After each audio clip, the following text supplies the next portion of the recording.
Hello friends. तो स्वागत है आप सभी का मेरे यूट्यूब चैनल पे।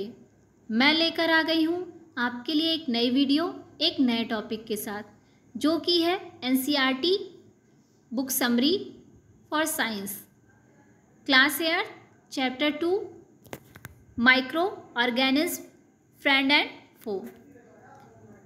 सो वीडियो शुरू करने से पहले फ्रेंड्स, आप सभी के लिए एक क्वेश्चन है। ये वीडियो आप ध्यान से देखिएगा, तभी आप इस क्वेश्चन का आंसर दे सकते हैं। तो क्वेश्चन है आप सभी के लिए, वायुमंडल में कितने प्रतिशत नाइट्रोजन गैस पाई जाती है। तो चलिए शुरू करते हैं अपने वीडियो को। पहला टॉपिक है हमारा सूक्ष्म जीव, माइक्रो ऑर्गेनिज्म। तो सूक्ष्म जीव होते क्या हैं? वे जीव जिन्हें हम अपनी नंगी आंखों से नहीं देख सकते, जिन्हें देखने के लिए हमें सूक्ष्मदर्शी की आवश्यकता होती है, उन्हें हम क्या कहते हैं? सूक्ष्म जीव कहते हैं। सूक्ष्म जीव आपको हर जगह मिलेंगे, जैसे कि मिट्टी में, पानी में, हवा में, प्राणियों में या फिर पादपों में। ओके, नेक्स्ट हम देखते हैं कि हमारे जो सूक्ष्म जीव होते हैं उनके प्रकार कितने होते हैं। Types of micro organism. सूक्ष्म जीवों को मुख्यतः हम 4 टाइप्स से बांट सकते हैं। पहला है जीवाणु। जीवाणु बहुत ही छोटे सूक्ष्म जीव हैं। इन्हें हम क्या बोल सकते हैं? बैक्टीरिया भी बोल सकते हैं। सामान्यतः यह एक कोशिकीय भित्ति होते हैं। ये पानी, हवा, मिट्टी और किसी भी नमी युक्त जगह पर पाए जाते हैं। सूक्ष्म जीवों द्वारा, ठीक है, हम क्या कर सकते हैं? जीवाणु द्वारा दूध से हम दही को बना सकते हैं, खाद्य उर्वरक को बना सकते हैं, और जीवाणुओं द्वारा कई सारे रोग भी फैलते हैं। जीवाणुओं द्वारा जो रोग फैलते हैं वह है निमोनिया, हैजा, टीबी इत्यादि। ओके, तो अगर पेपर में आप सभी से पूछा जाता है कि जीवाणुओं के जरिए कौन कौन से रोग फैलते हैं, तो आप क्या बोल सकते हैं? निमोनिया, हैजा और टीबी। ओके, नेक्स्ट सेकंड है हमारा कवक। कवकों को सामान्य बोलचाल की भाषा में हम फफूंदी भी कहते हैं। ये चमड़े, भोजन, अचार में उगाते हैं। अब चमड़े और भोजन की बात तो बाद में करते हैं, पहले हम बात कर लेते हैं किसकी? अचार की। आपने अपने घरों में देखा होगा कि आम का अचार सभी के घरों में ज़रूर पाया जाता है ना? सभी के घरों में आम का अचार होगा।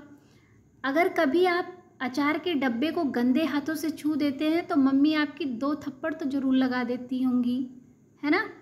तो कभी आपने सोचा है कि ऐसा क्यों करती हैं? तो जानते हैं हम क्यों करती हैं।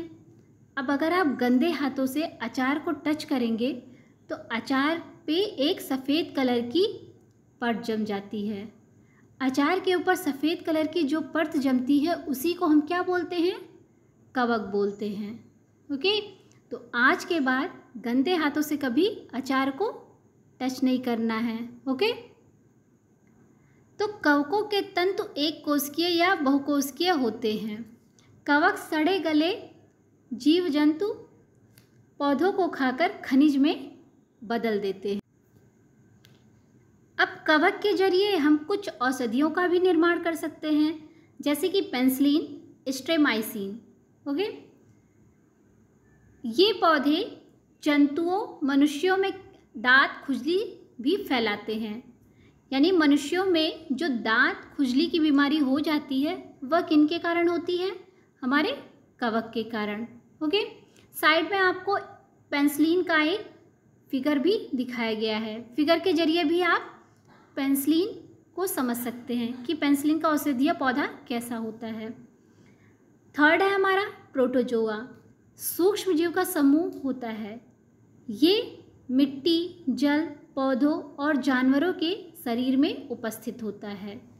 ये एक कोशिकीय जीव है और समुदाय के जीव मनुष्यों में रोग फैलाते हैं। प्रोटोजोआ के जरिए कौन कौन सा रोग फैलता है?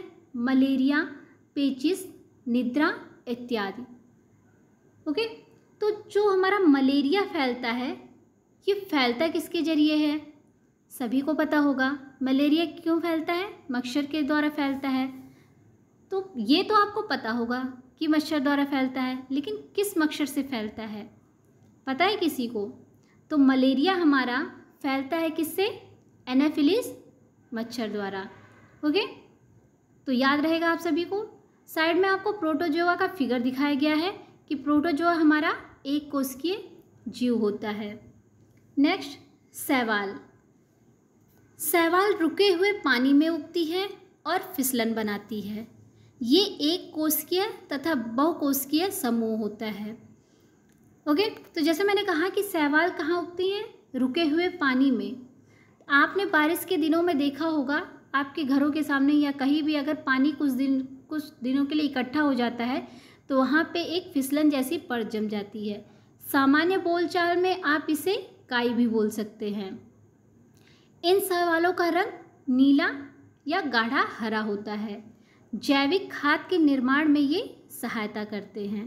ओके, ये शैवाल क्या करते हैं? हमारे पानी को भी दूषित कर देते हैं।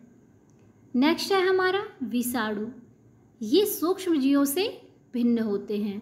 ये केवल परपोषी में ही होते हैं, जैसे खांसी, जुकाम, फ्लू, पोलियो, खसरा इत्यादि। तो अगर आपसे पूछा जाए कि विषाणुओं के जरिए कौन कौन से रोग फैलते हैं तो आप बता सकते हैं खांसी, जुकाम, फ्लू, पोलियो, खसरा। ओके, याद रहेगा आप सभी को। सो नेक्स्ट, अब अभी हमने अपने पीछे वीडियो में पढ़ा कि जीवाणुओं के जरिए हम क्या क्या बना सकते हैं, जीवाणु हमारे लिए कैसे सहायक होते हैं। अब हम उन्हें विस्तार पूर्वक जानते हैं। जैसे जीवाणुओं से हमने समझा था कि दूध से दही बनाना। अब दूध से दही बनता कैसे है? दूध से दही बनाने के लिए हम दूध में थोड़ा सा दही मिलाते हैं जिसमें लैक्टोबैसिलस नामक जीवाणु पाए जाते हैं जो संपूर्ण दूध को दही में परिवर्तित कर देते हैं। अब अगर पेपर में आपसे पूछा जाए कि दूध से दही बनाने में कौन सा जीवाणु सहायक होता है तो आप बता सकते हैं लैक्टोबैसिलस। इसके अलावा सूक्ष्म जीव ब्रेड, केक, पनीर, अचार आदि खाद्य पदार्थों के उत्पादन में सहायक होते हैं। ओके, नेक्स्ट है हमारा अल्कोहल निर्माण। अल्कोहल के उत्पादन में भी सूक्ष्म जीवों का उपयोग किया जाता है। शर्करा से ईस्ट द्वारा अल्कोहल एवं शराब का उत्पादन किया जाता है। चीनी के अल्कोहल में परिवर्तन की प्रक्रिया को किण्वन कहते हैं। सो यहाँ आपने एक वर्ड देखा किण्वन। किण्वन कहते किससे हैं? अगर हम शर्करा या फलों के जूस को ईस्ट द्वारा शर्करा से अल्कोहल में चेंज कर रहे हैं तो वह प्रोसेस हमारा क्या कहलाता है? किण्वन कहलाता है। ओके, नेक्स्ट, औषधीय उपयोग।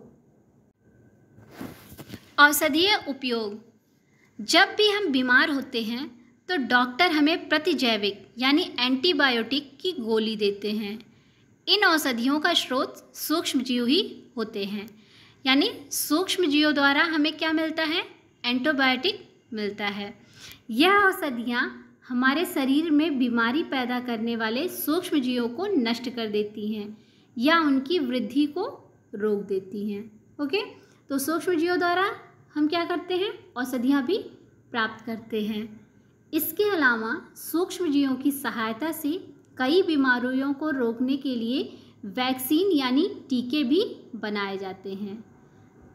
अब कौन कौन से वैक्सीन और टीके होते हैं देख लेते हैं। पहला है पेनिसिलिन। बीमार पड़ने पर डॉक्टर आपको पेनिसिलिन का इंजेक्शन देते हैं। 1929 में अलेक्जेंडर फ्लेमिंग ने फफूंद से पेनिसिलिन बनाई थी। ओके, तो कभी भी आपके एग्ज़ाम में पूछा जाए कि पेनिसिलिन किसने बनाई थी तो अलेक्जेंडर ने कब बनाई थी? 1929 में। किससे बनाई थी? फफूंद से बनाई थी। ओके, नेक्स्ट, वैक्सीन यानी टीका। सूक्ष्मजीव हमारे शरीर में प्रवेश करते हैं तो उनसे लड़ने के लिए वैक्सीन लगाया जाता है। जैसे जब एक बच्चे को जन्म से पहले वर्ष में BCG का टीका, DPT के 3 टीके, हेपेटाइटिस B के 3 टीके, पोलियो की 3 खुराक और खसरे का 1 टीका लग गया हो, तब बच्चे का टीकाकरण पूर्ण माना जाता है। नेक्स्ट है मिट्टी की उर्वरता में वृद्धि। कुछ जीवाणु एवं नीले हरे शैवाल वायुमंडलीय नाइट्रोजन का स्थिरीकरण कर सकते हैं। पर्यावरण का शुद्धिकरण। सूक्ष्मजीवों का उपयोग करके हम पर्यावरण का शुद्धिकरण भी कर सकते हैं। मनुष्य में रोग कारक सूक्ष्मजीव। सूक्ष्मजीव के द्वारा मनुष्य में रोग कैसे होते हैं? सूक्ष्मजीव श्वास द्वारा, पेयजल द्वारा एवं भोजन द्वारा हमारे शरीर में प्रवेश करते हैं। यानी जब भी हम सांस लेते हैं तो वायुमंडल में से जो ऑक्सीजन हम लेते हैं उसके द्वारा, पेयजल यानी जिस पानी को हम पीते हैं या जिस खाने को हम खाते हैं उसके जरिए भी सूक्ष्मजीव हमारे शरीर में प्रवेश कर जाते हैं। उदाहरण के लिए जैसे हैजा, सर्दी जुकाम, चिकन पॉक्स एवं क्षय रोग। हैजा फैलता किससे है? हैजा फैलता हमारी मक्खियों से। ओके, जंतुओं में रोग कारण जीवाणु। अनेक सूक्ष्मजीव जंतुओं में भी रोग उत्पन्न करते हैं। जैसे एंथ्रेक्स मनुष्य एवं मवेशियों में एक भयानक रोग है। एंथ्रेक्स के बारे में कभी भी आपसे पूछा जाए, कहीं भी आपको मिल जाए, तो आप जरूर उसको समझ जाएंगे कि एंथ्रेक्स क्या है। मनुष्य और मवेशियों में होने वाला एक रोग है। किसके जरिए? जीवाणुओं द्वारा। ओके, खाद्य परिरक्षण। परिरक्षक नमक एवं खाद्य तेल का उपयोग सूक्ष्मजीवों की वृद्धि को रोकते हैं। अब नमक और खाद्य तेल कैसे रोकता है? आपने घरों में अचार बनते देखा होगा। आम के अचार को कीड़ों से बचाने के लिए और कई सालों तक सुरक्षित रखने के लिए हम क्या करते हैं? उसमें नमक मिला देते हैं और सरसों के तेल को गर्म करके उसमें डाल देते हैं, जिससे हमारा अचार कई सालों तक सुरक्षित हो जाता है। इसी तरह हम सोडियम बेंजोएट और सोडियम मेटाबाइलफाइड सामान्य परीक्षक है, जिसका उपयोग हम अपने खाद्य परिरक्षण में करते हैं। नमक द्वारा परिरक्षण मांस, मछली, आम, आंवला एवं इमली इत्यादि में करते हैं। ओके, यानी हम अपने मांसाहारी भोजन को आम, आंवला, इमली इत्यादि के अचार को सुरक्षित रखने के लिए नमक में रख सकते हैं। तेल एवं सिरके द्वारा परिरक्षण अचार को संदूषण से बचाने में किया जाता है। गर्म एवं ठंडा करना। दूध को उबालने पर अनेक सूक्ष्मजीव क्या होते हैं? नष्ट हो जाते हैं। यानी हम दूध को उबालकर सूक्ष्मजीवों से सुरक्षित रख सकते हैं। नेक्स्ट टॉपिक है हमारा नाइट्रोजन स्थितीकरण।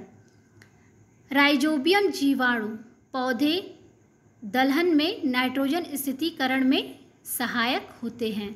यानी अगर आपसे पूछ लिया जाए कि नाइट्रोजन स्थितीकरण में क्या सहायक होते हैं, तो आप बोल सकते हैं राइजोबियम जीवाणु। ओके, अच्छा, तो हमने हमेशा अपने पेपर में सुना होगा, कहीं भी टॉपिक एक जरूर आया होगा, नाइट्रोजन चक्र। तो ये नाइट्रोजन चक्र होता क्या है? नाइट्रोजन सभी सजीवों का आवश्यक संघटक है जो प्रोटीन, पर्णहरित यानी क्लोरोफिल, न्यूक्लिक एसिड एवं विटामिन में उपस्थित होता है। तो नाइट्रोजन चक्र हमारा कहाँ का उपस्थित होता है? क्लोरोफिल में, न्यूक्लिक एसिड और विटामिन में उपस्थित होता है। विशेष जीवाणु मिट्टी में उपस्थित नाइट्रोजन यौगिकों को नाइट्रोजन गैस में परिवर्तित कर देते हैं, जिसका निर्मोचन वायुमंडल में होता है। यानी जीवाणु हमारे क्या करते हैं? मिट्टी में जो भी नाइट्रोजन यौगिक उपस्थित होते हैं उनको नाइट्रोजन गैस में परिवर्तित कर देते हैं और उनको वायुमंडल में भेज देते हैं, यानी फैला देते हैं। इस स्लाइड में आपको नाइट्रोजन का पूरा साइकिल दिखाया गया है कि नाइट्रोजन का फिक्सेशन होता कैसे है। ओके, तो लास्ट में आपके लिए एक क्वेश्चन है। अगर आपने वीडियो को अच्छे से देखा होगा तो आप इस क्वेश्चन का जवाब कमेंट बॉक्स में ज़रूर दीजिएगा। क्वेश्चन है हमारा, मलेरिया रोग किस मच्छर द्वारा फैलता है? क्यूलेक्स मच्छर, एडीज मच्छर, एनोफिलीज मच्छर या फिर इनमें से कोई नहीं। अगर आपको मेरी वीडियो अच्छी लगी हो तो प्लीज़ लाइक करें, शेयर करें और सब्सक्राइब करना ना भूलें।